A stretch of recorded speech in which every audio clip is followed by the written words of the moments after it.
हम लोग बीना बारा में थे, जंगल जाना पड़ता था 1 किलोमीटर। तो रास्ते में छोटे छोटे बैल, सांड, नटवे, भैंसियाँ, ये सब बहुत समूह में निकलते थे। उसमें छोटे छोटे नटवे होते थे। नटवा समझते हैं? बछड़ा होता है ना, बछड़ा।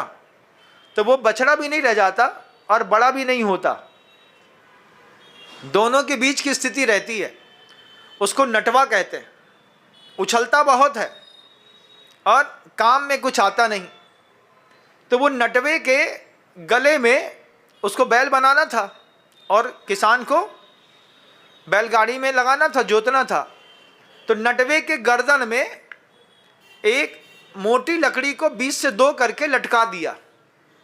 लटका देने पर गर्दन नीचे लटक गई। अब वो गिराना भी चाहे तो लकड़ी गिरती नहीं है। क्या किया? थोड़ा सा वजन रख दो नटवे के गर्दन में, नटवा धीरे धीरे विनीत हो जाता है। आपके घर के अंदर भी नटवे हैं ना, आपका नटवा होगा, नटवी होगी। उस नटवा नटवी के गर्दन में थोड़ा सा वजन रखना सीखो। किसी भी उम्र का नटवा और नटवी हो, उछलते तो ज़्यादा हैं और कुछ काम दे दो तो फैल जाते हैं। हमसे नहीं होता है, तुम ही जानो, तुम्हारा काम जानो, हम क्या काम करने के लिए पैदा हुए हैं। तो भैया आज नहीं तो कल वो जो तुम्हारा नटवा है और जो तुम्हारी नटवी है, वो आज नहीं तो कल बैलगाड़ी में जोती जाएगी। जब जोतेगी और नटवी बैठ जाएगी, मम्मी हमसे नहीं बनता, रोटी बनाते। तो क्या करेंगे? ससुराल वाले क्या बोलेंगे? तुम्हारी माँ ने तुमको क्या सिखाया? तो बचपन में आपके घर के अंदर किसी भी उम्र का नटवा हो, उस नटवे की उम्र 8 साल से ऊपर की हो गई हो, उसके गर्दन में वजन रखना शुरू करो। थोड़ा थोड़ा झुकना शुरू करता है। अब वो भी नटवा था, उसके पिता जानते थे कि ये ऐसे नहीं मानेगा, इसको एक दिन का स्वतंत्रता तो देनी पड़ेगी। और एक दिन की स्वतंत्रता दी और घर का पहले से पूरा भोजन गायब कर दिया। अब वो बच्चा सोचे, आधा किलो गेहूं में आधा किलो पानी मिला दिया। अब वो बिल्कुल लपसी जैसा ऐसा ऐसा लगे। अब सोचता है वो कि इसको मैं पका लूँ। तो कढ़ाई उठाई, कढ़ाई उठा के उसको डाली, उसमें खदबद खदबद करने लगा। नमक मिर्ची निकाली तो वो उसी में डाल दिया। बोले अरे कुछ तो पेट भरेगा, माँ अभी तो तवा में गरम करती थी, मैं कढ़ाई में गरम कर लेता हूँ। गरम करने की कोशिश करी तो उसकी लेई बन गई। लेई समझते हैं? ये पतंग वगैरह जब चिपकाते हैं ना, तो आटे की लेई बनाते थे। वो आटे की लेई, अब उबल रहा है आटा, उबलते उबलते उबलते उसका पानी सूख गया, वो खदबद होकर के उसी में जम गया। अब उसे को निकालो तो बढ़िया न्यूज़पेपर होता था, उसकी 1 इंच की पट्टी बनाते थे बचपन में।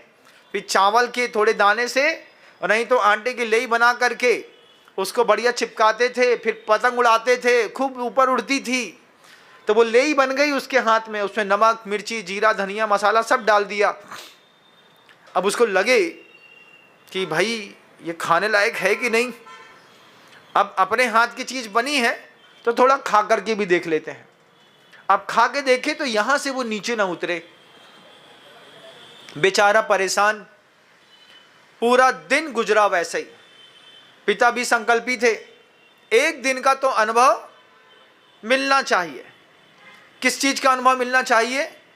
कि तुम आज जहाँ पर खड़े हो उस स्थान पर पहुँचने के लिए कितने साधनों की आवश्यकता होती है। साधन साध्य विज्ञानम अनुमानम, हमारे यहाँ एक सूत्र है। साधन और साध्य का विज्ञान दोनों पता होना चाहिए। आपके बच्चों को भी, आपको भी साधन का विज्ञान पता होना चाहिए, साध्य का विज्ञान भी पता होना चाहिए।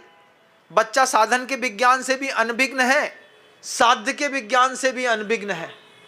अब भी पूरे पेट में कुलबुल कुलबुल करे और गेट से बाहर निकलने की कोशिश करे तो सामने सीसीटीवी कैमरा, कैमरे में पिताजी की पकड़ में आ रहे हैं हम, वहाँ से वो दिख रहा है कि पिताजी हमको देख रहे हैं, तो हम गए नहीं।